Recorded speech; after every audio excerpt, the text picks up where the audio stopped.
Before we get into the video, could everyone please subscribe to my Endless Diary Tales channel? Thank you so much.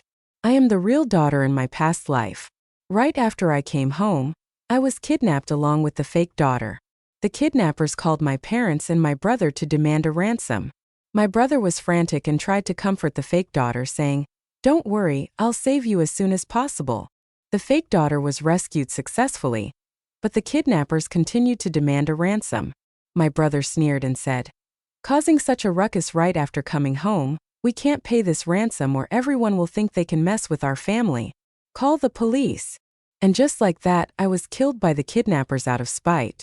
When I opened my eyes again, I was back to the moment in my childhood, and the human traffickers approached me. A lady asked, "Little girl, do you know the boy in this photo?" In my past life, I said he was my brother and got kidnapped. This time I smiled slightly and said, "Auntie, that boy is over there. You should go find him." My name is Cindy.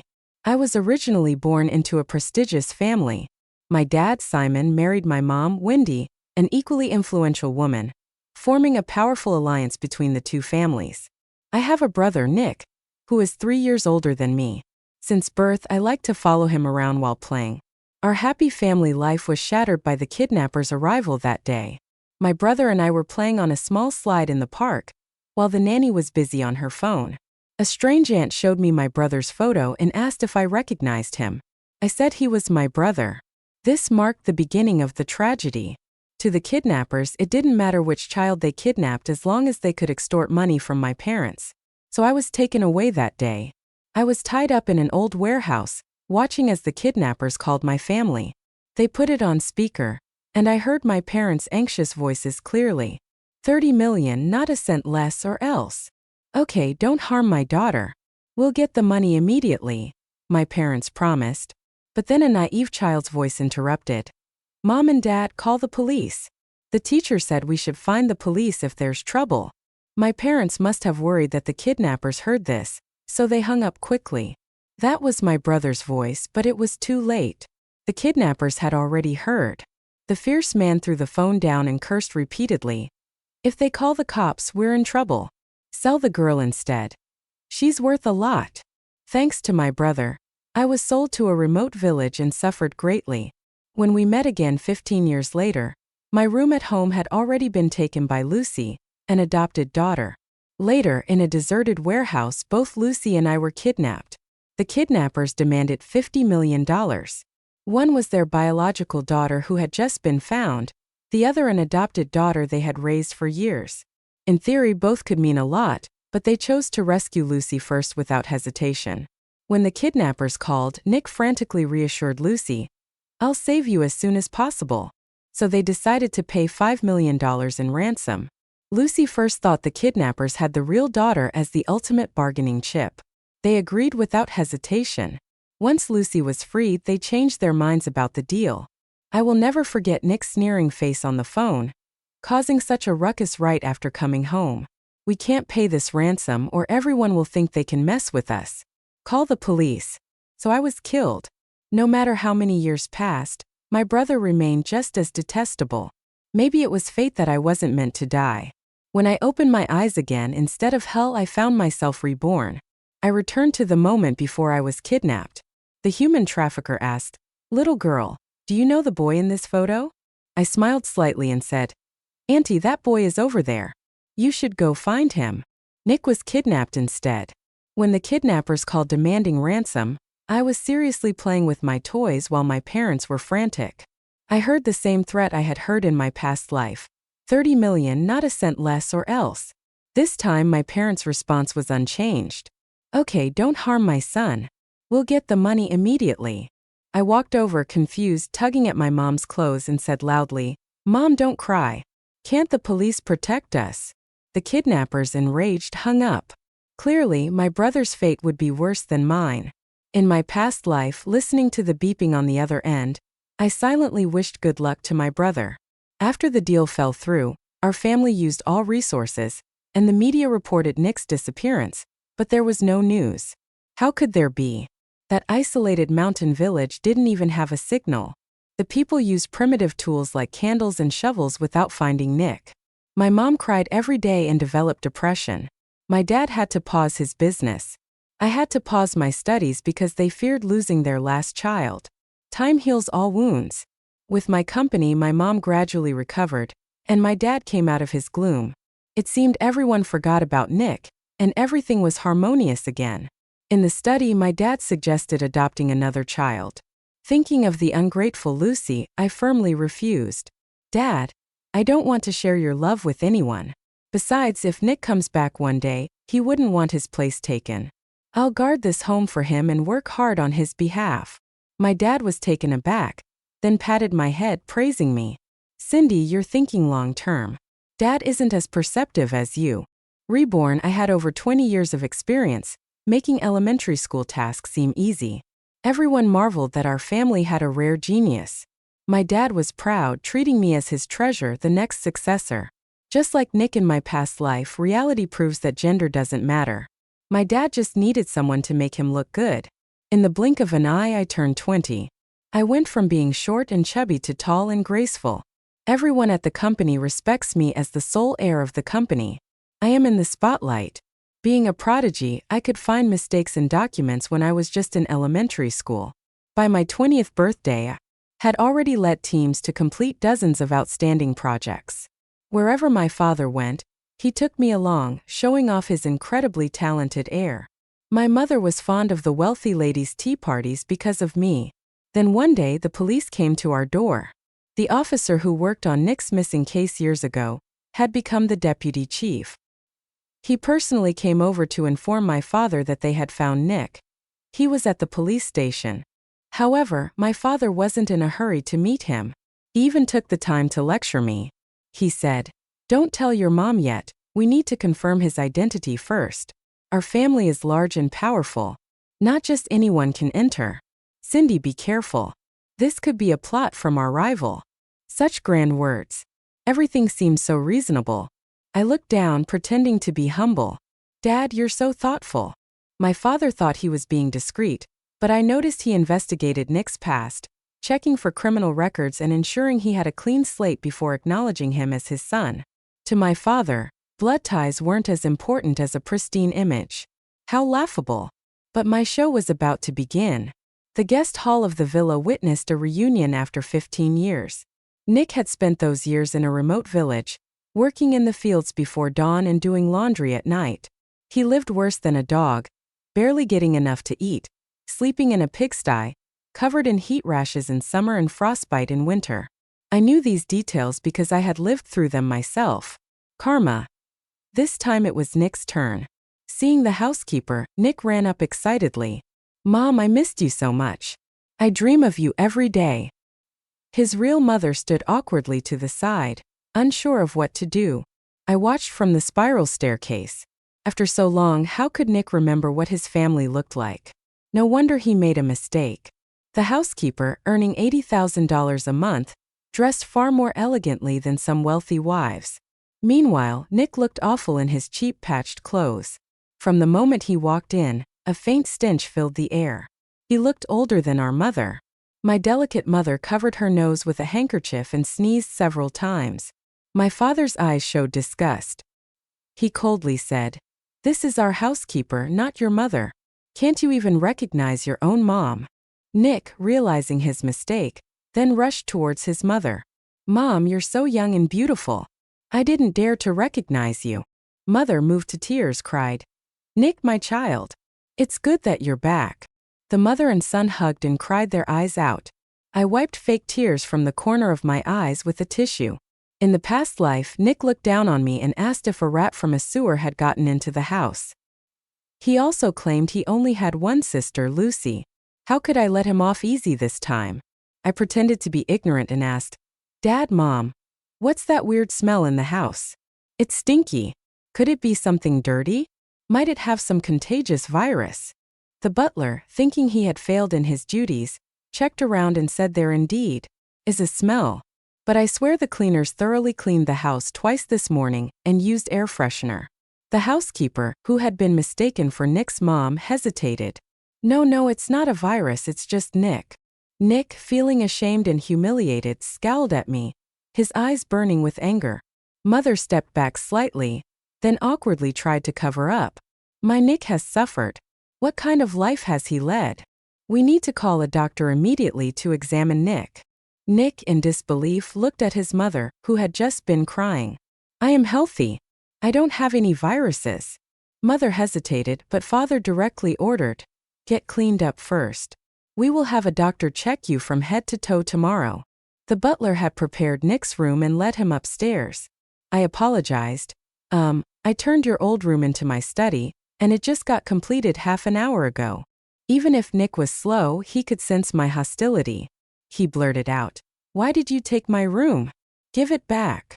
Father and mother looked upset, unable to believe their son would speak so rudely. I acted scared. Sorry, I didn't mean to. Father stopped me gently, saying, Cindy, you did nothing wrong. No need to apologize. He looked at Nick, disappointed. It's just a room. There are plenty of rooms in the villa. Do we lack space for you?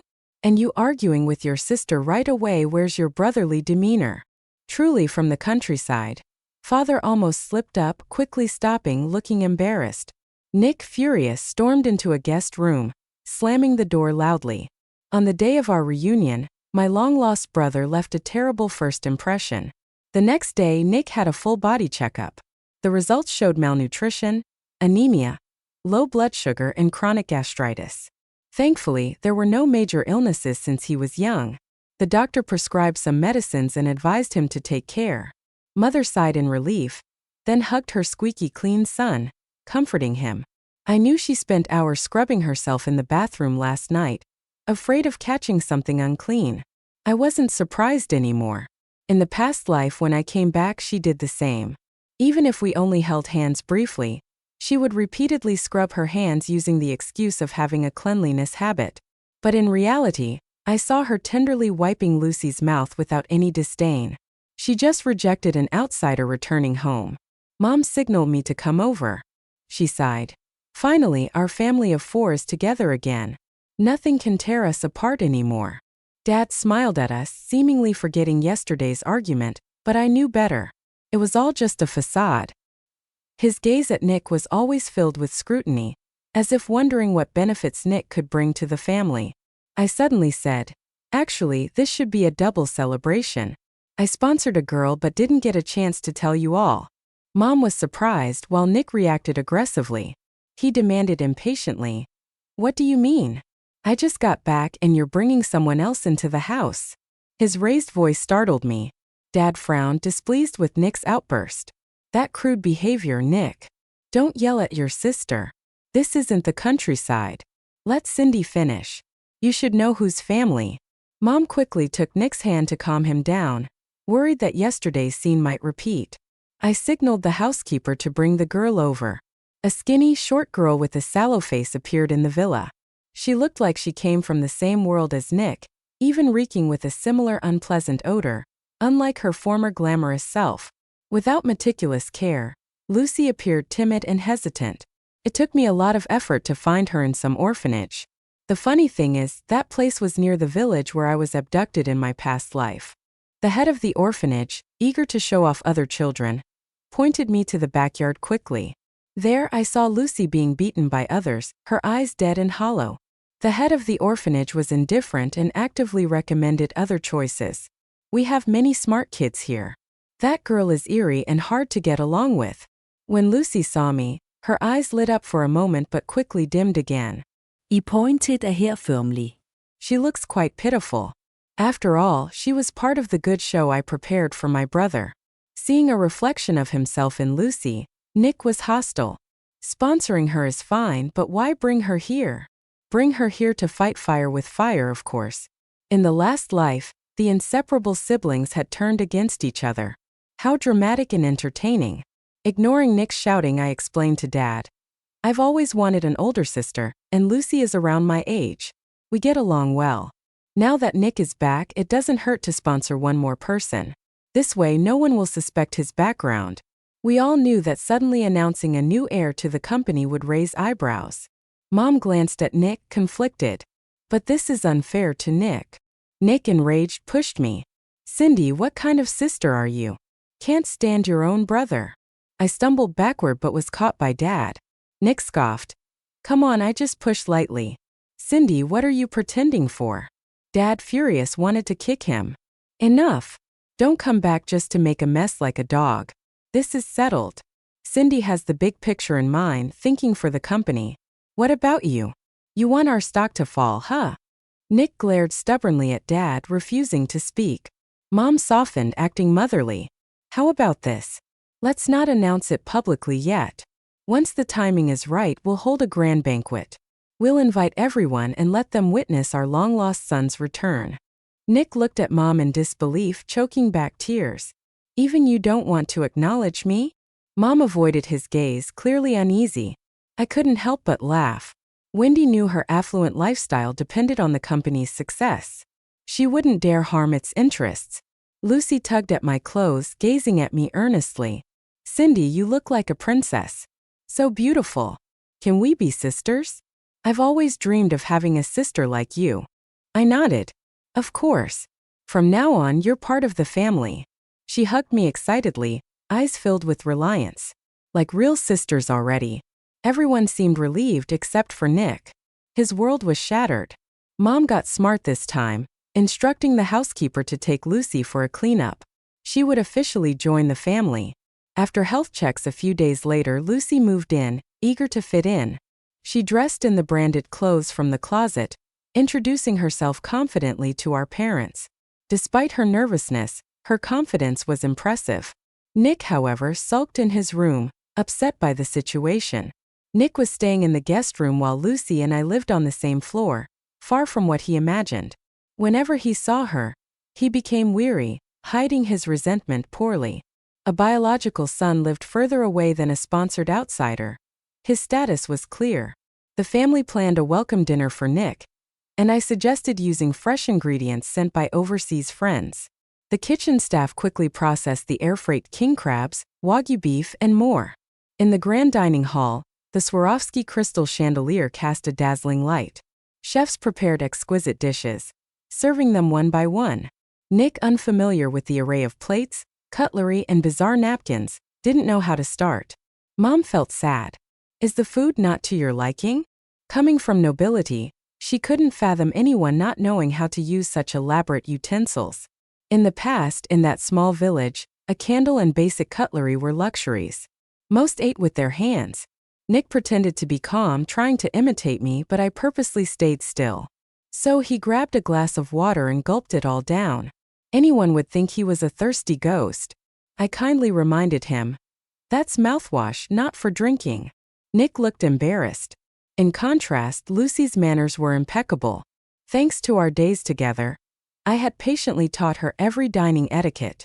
Dad glanced and remarked, "The eldest son is not even as good as a girl. What a disgrace." Lucy shyly looked down and said gratefully, "It's all because of Cindy's good teaching." At this, Nick angrily threw his fork down, shouting, "Shut up! What gives you the right to sit and eat with me?" Lucy's face turned pale. She looked at me awkwardly, not knowing what to do.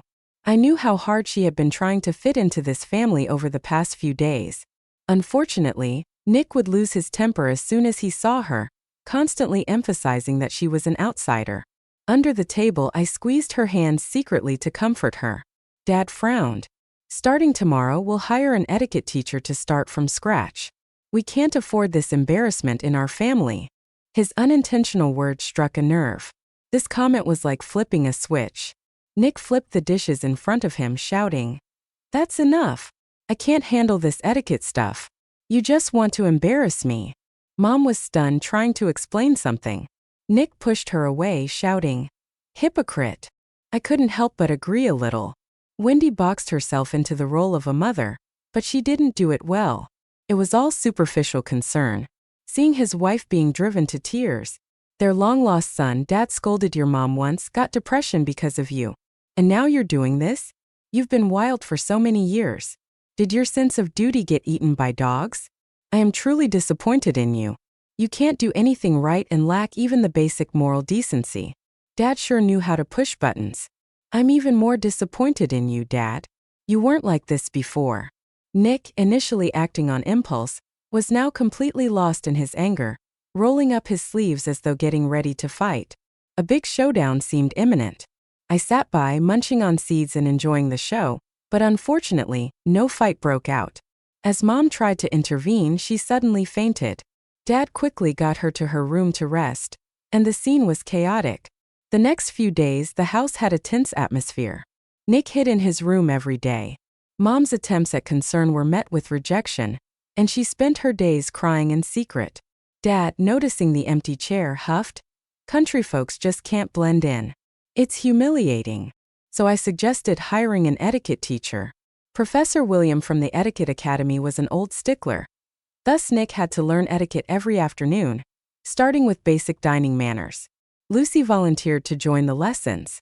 Professor William swung his teaching baton like it had eyes. Any wrong movements and the two of them got hit. But I had prepped Lucy beforehand, and she did quite well. The better Lucy did, the worse Nick suffered. Even Professor William couldn't take Nick's poor performance and increased his punishment. After just one lesson, Nick went crying to Mom. "Mom, I don't want to learn etiquette anymore. It really hurts. I'll be beaten to death." Faced with her eldest son's cries, Mom softened immediately. "When we mingle with others, do you want our company to be mocked? If Lucy can do it, why can't you?" Dad definitively said, "Cindy's right about this. You shouldn't intervene to prevent Mom from softening again." I bought 2 plane tickets and sent them on a vacation.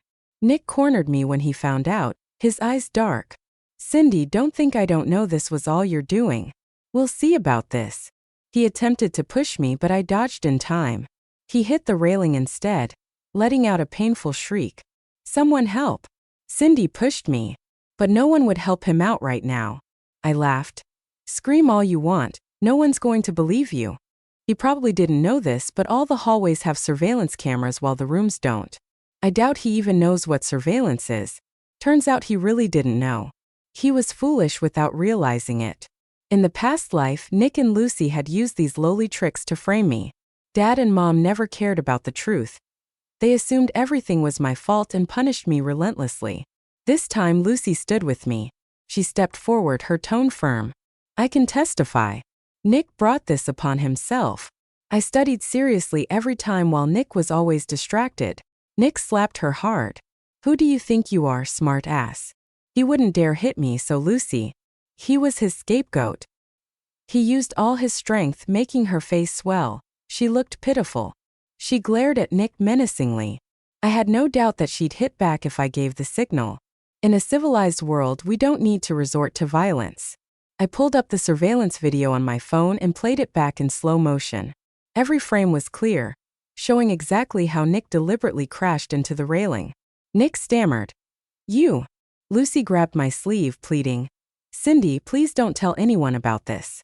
Nick knew she was using reverse psychology but still blustered. "Cindy, go on. But if you upset Mom, I won't take responsibility." Too bad this trick didn't work on me. I didn't care about Mom's feelings. That night, I contacted Professor William to plan a more intense training schedule.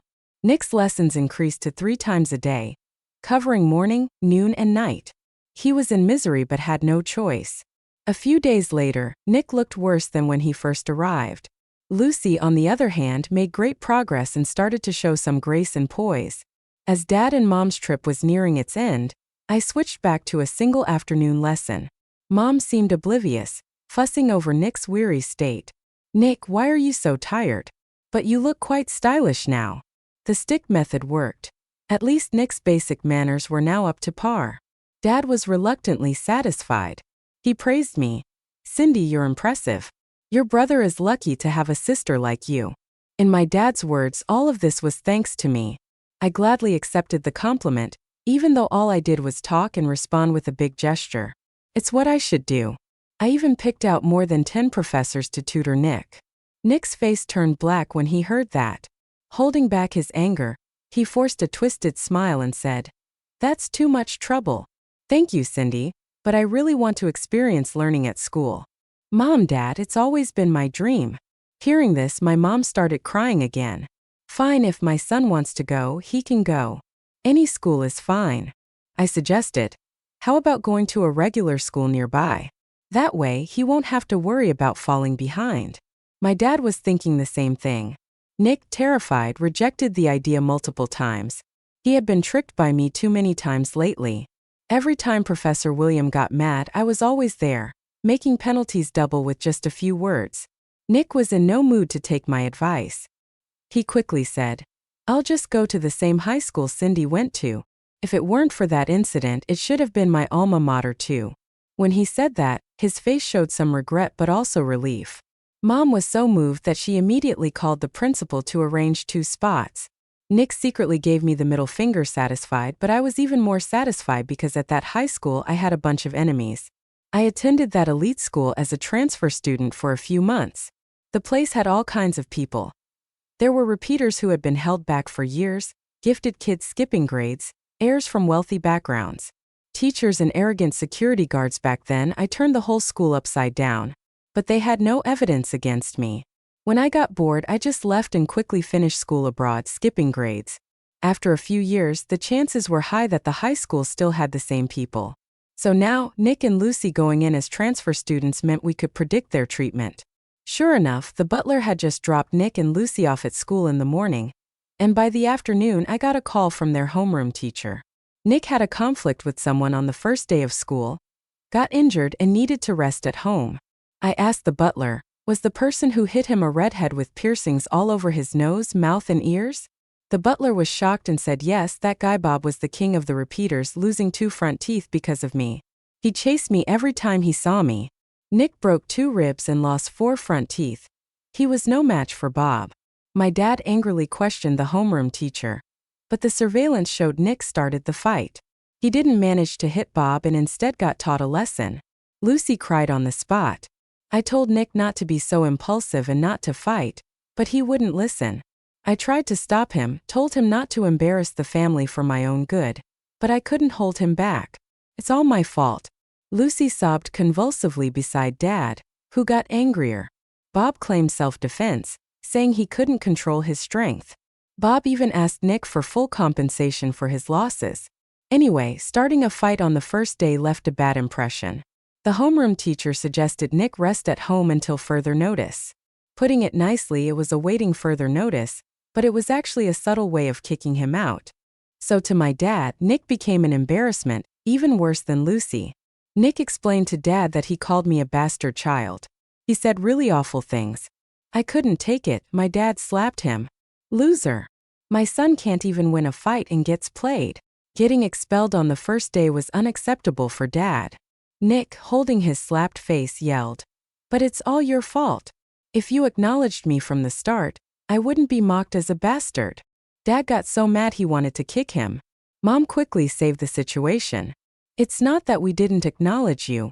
We were preparing for the announcement." Nick got excited. "Really? A press conference announcing me as the sole heir to the company?" He was naive, skipping past Dad and erasing my inheritance rights.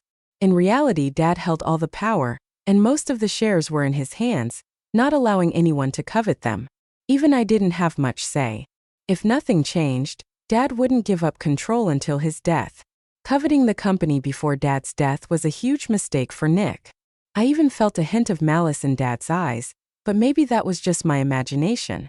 Mom's face was awkward, and she dodged the topic with other words. But Nick didn't give up, pressuring Mom every day to agree.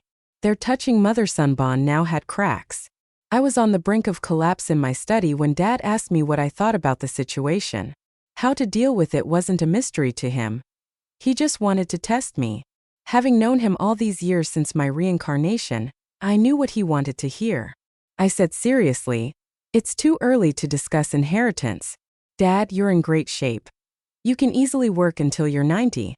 As for Nick wanting to go public so quickly, we could claim he's the butler's son. That way, we won't damage the company's image, and will even enhance your reputation." Dad laughed heartily. "Exactly. No wonder you're my proud daughter. We're on the same page." Mom, worried about being mocked by her group, pretended to know nothing. On the day of the banquet, many socialites and politicians showed up at the old house, with Nick eagerly anticipating the announcement.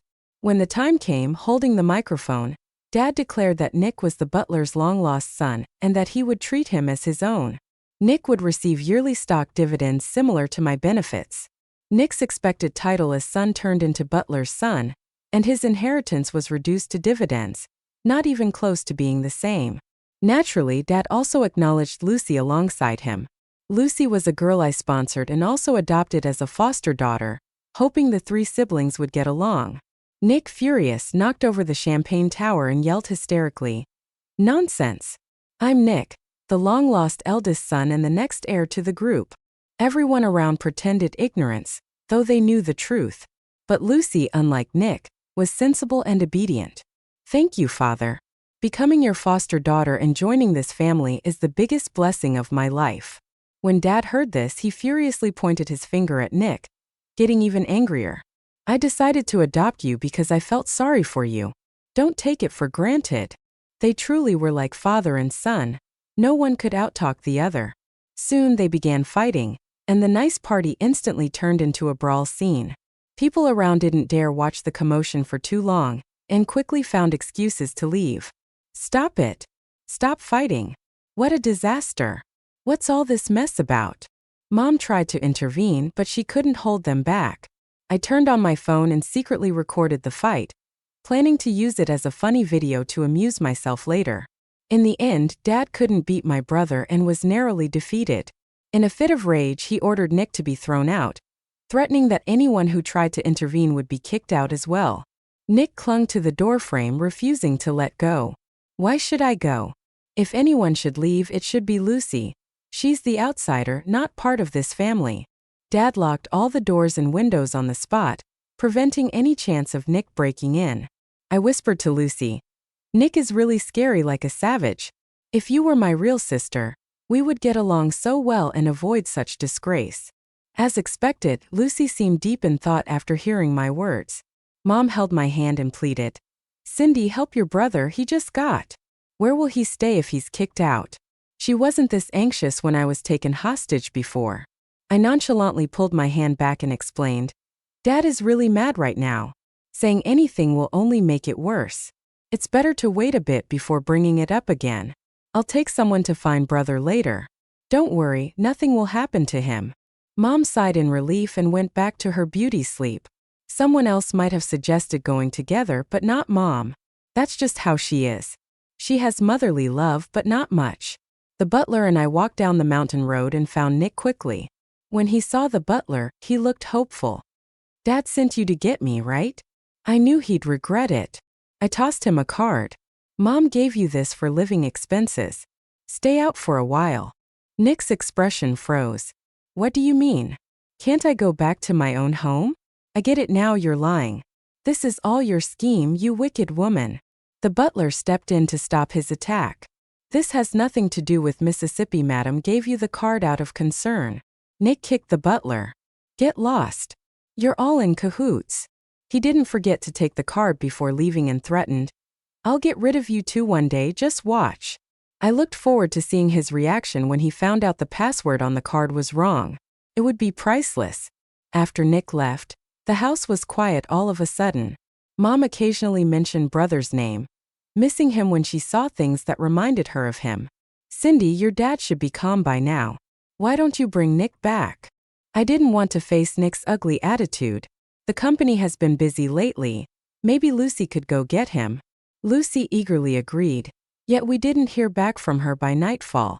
She vanished, taking Nick with her. I was reminded of kidnappings when we got the call from the kidnappers. You can't always get away with doing bad things. The tables can turn unexpectedly any day.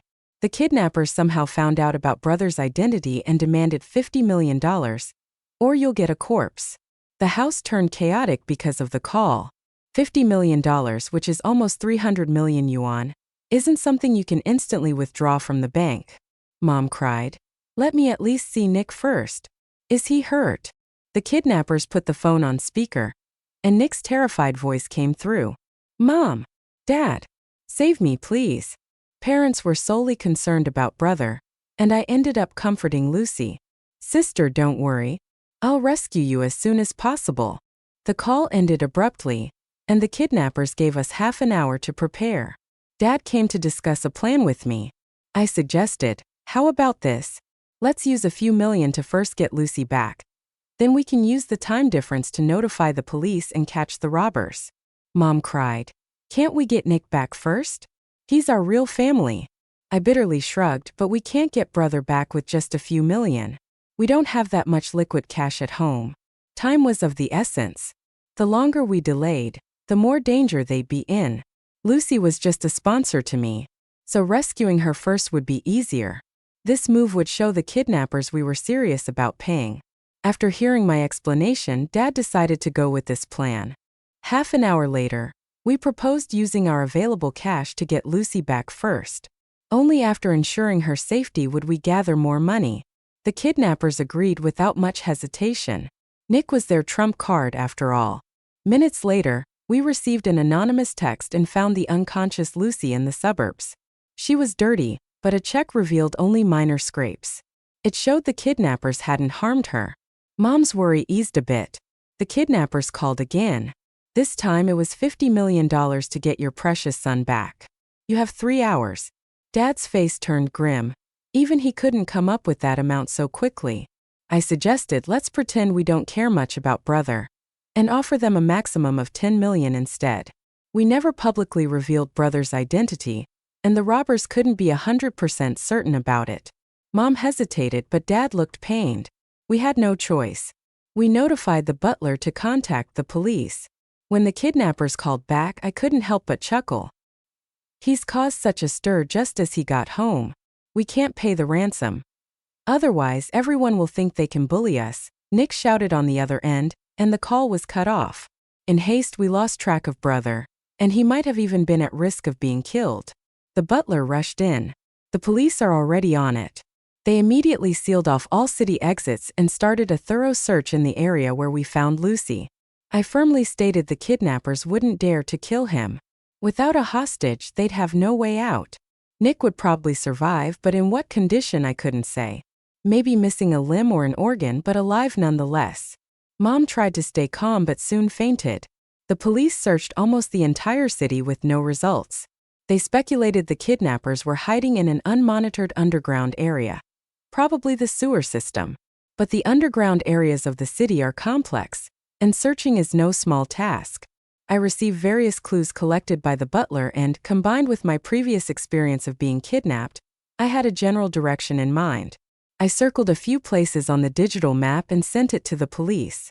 Did you guys check these spots, especially the ice cream wholesale store next to the police station? It's been empty for years, and I heard it was just rented out recently. There's that saying, right? The most dangerous place is the safest place. The police focused their search around where Lucy was found, particularly those abandoned warehouses. But in reality, the kidnappers might have been coming and going right under our noses. Following this lead, they found the kidnappers in the underground cold storage of the ice cream shop, along with a barely alive Nick. In just a few days, Nick had been tortured beyond recognition. His ribs were broken in 6 places, and the tendons in his hands and feet were severed. He had lost a few teeth, and his whole body was covered in injuries. When he was discovered, the kidnapper was venting his anger, stabbing a knife into Nick's left kidney. Doctors had to perform an emergency unilateral nephrectomy, put several internal fixations on his ribs, and reconnect his severed tendons. As for his teeth, they would have to wait until he woke up for implants. Nick was rescued after months of hospital rehabilitation. He had become a different person when I saw him again back home. Our mother hovered around him constantly, making nourishing soups with ginseng and bird's nest every day in the kitchen. Out of guilt, our father also granted his every request. He found a chance to corner me. "Are you satisfied now?" I innocently replied. "Of course I'm satisfied that you're back safely." Nick's face twisted and turned. "Cindy, you should have been the one kidnapped. I'm like this all because of you. You've been reincarnated too, haven't you? In the previous life, you were killed by the kidnappers, and you held a grudge in your heart, so you deliberately set me up." It seemed Nick remembered everything from our past life. I didn't expect he'd recall these things. To give my reincarnation more meaning, dropping my innocent act, I looked him straight in the eye for the first time since my reincarnation. "Nick, people get what they deserve. Everything that's happened to you now is deserved. I didn't arrange for the kidnappers to take you. At most, I just repeated things you've said, right? Our family isn't to be messed with." Nick had nothing more to say to that and walked away in a huff. I readied myself for battle. That night, Nick couldn't wait to tattle with a voice recorder. Dad, Mom, Cindy knew where the traffickers took me and knew about the kidnappers from the start. She refused to save me on purpose. She's so venomous. Keeping someone like her in the family is a disaster. However, I didn't even need to explain. Our father immediately tossed the recorder aside. Nick, did someone knock your brains out? Reincarnation? Hilarious. Our mother looked disappointed. Nick, Cindy worked herself to the bone trying to save you, and you don't feel a bit of gratitude, only resentment? Nick was dumbfounded. A few days later, he gathered more evidence trying to prove I was evil, but our parents didn't even look at it before tossing it all into the shredder. Nick broke down. His disfigured face twisted ferociously like a demon crawling out of hell. Cindy, the favorite son, couldn't possibly end up like this. I couldn't help but laugh out loud. Nick, you just realized what our parents are like now? Reincarnation means nothing to the Muri. Just a cripple now, but I'm different. I'm the next heir, their proud and excellent daughter. That alone outweighs your so-called evidence. Seeing he couldn't shake me, Nick tried to rally our sister Lucy from the past life to join him against me, but he miscalculated. Lucy saw him as a great threat and naturally gave him no face. After repeatedly hitting walls, I meant to lose hope and accept the situation. Former loyal siblings turned enemies. Lucy secretly came to me, saying she didn't believe a word of Nick's story. All the servants knew that ever since Nick came back, he had lost his mind, spouting crazy talk every day. I suggested to her, how about you pretend to believe him, and we'll expose his true colors together? Lucy readily agreed. In the study, Nick produced a box of thick files. Lucy can vouch for me. In the past life, she was Cindy's sister, and the one kidnapped was Cindy. I should inherit the company, and Cindy, that bitch, should be kicked out. I feigned hurt. Big brother, just how much do you hate me to curse me to death every day? When you were kidnapped, everyone tried their best. It's really no one's fault, only the kidnappers. If I could predict the future, I wouldn't have been killed in the past life, right? Nick was livid. Stop your nonsense. The evidence is clear. What else do you have to say? Under his hopeful gaze, Lucy said, Nick's mind is really gone. He even deliberately hit Cindy before. It's all on the surveillance footage. With my encouraging look, Lucy produced a video from their etiquette classes showing Nick's behavior. Turning to me, she said, Cindy is so kind. Nick, how can you conspire against her relentlessly just to inherit the company? Next, his expression froze. Lucy, in our past life, I treated you so well and saved you first when things went south. How can you do this to me? Lucy coldly replied, Lunatic. Our father was tired of the endless drama. Since Nick was discharged, there hadn't been a peaceful day at home. He ordered the butler, Nick's bewitched, to take him to the house in West Suburb. Don't let him out without my order. Our mother wept. Nick, get well first. Come out when you're better. Clearly, in this life, everyone was on my side. I smiled at him, mouthing, I won. Lucy pointed at him. Nick's gone mad. Cindy, be careful not to get hurt. Nick burst into wild laughter, then broke down into weeping on his knees. I'm not crazy. You all are. Then he pulled out a knife, pointing it at our father, threatening, First, give me the company. Second, banish Cindy and Lucy from the city forever, or I'll kill everyone. Our mother screamed in terror. Now I believe Nick had truly gone mad. Driven mad, our father motioned for the butler to act while soothing Nick's emotions. Put the knife down first. We can talk. But Nick might be mad, but he wasn't stupid. When the butler approached, Nick noticed immediately and started swinging the knife wildly. Don't come any closer, or I'll kill someone. First, no one dared to make a move. Nick slowly advanced towards his father, the knife glinting nearby. Lucy saw things weren't looking good. She shoved me forward and tried to make a run for it. I fell to the ground, and the next second the butler grabbed me and protected me behind him. My father pulled my mother back behind the table. In a fit of rage, Nick turned and stabbed Lucy. Run! Run where? Lucy cried. I treated you so well in the past, and you betray me like this. It's all your fault, you bitch. Lucy screamed in agony, the sound mixed with Nick's hysterical laughter, creating a huge commotion. At the critical moment, Security arrived and subdued Nick. That was the end of it. Having narrowly escaped with our lives, my parents hugged me tightly, relieved. Thank God he didn't stab my precious daughter. Nick was sentenced to life in prison for attempted murder and attempted escape. Naturally, my father had a hand in this. He was afraid that letting a murderous son out would leave an indelible negative impact on the Cindy family. Neither my parents nor I visited him in prison, not once. As for Lucy, she had pushed me in the critical moment and ended up being the one stabbed by mistake. Serves her right. By the time she was taken to the hospital for treatment, it was too late. She didn't die, but she ended up paralyzed from the waist down, incontinent, and was sent to a nursing home. She had to use a colostomy bag for the rest of her life. My mother was furious. That woman is so vicious. We treated her so well, and she turned out to be such an ingrate. Years later, my mother's health declined, and my father retired early. I took over the family business to expand the market. I chose to settle overseas, far from the old house. The company became internationally renowned, a place where countless people scrambled to get a job. From then on, my future looked bright.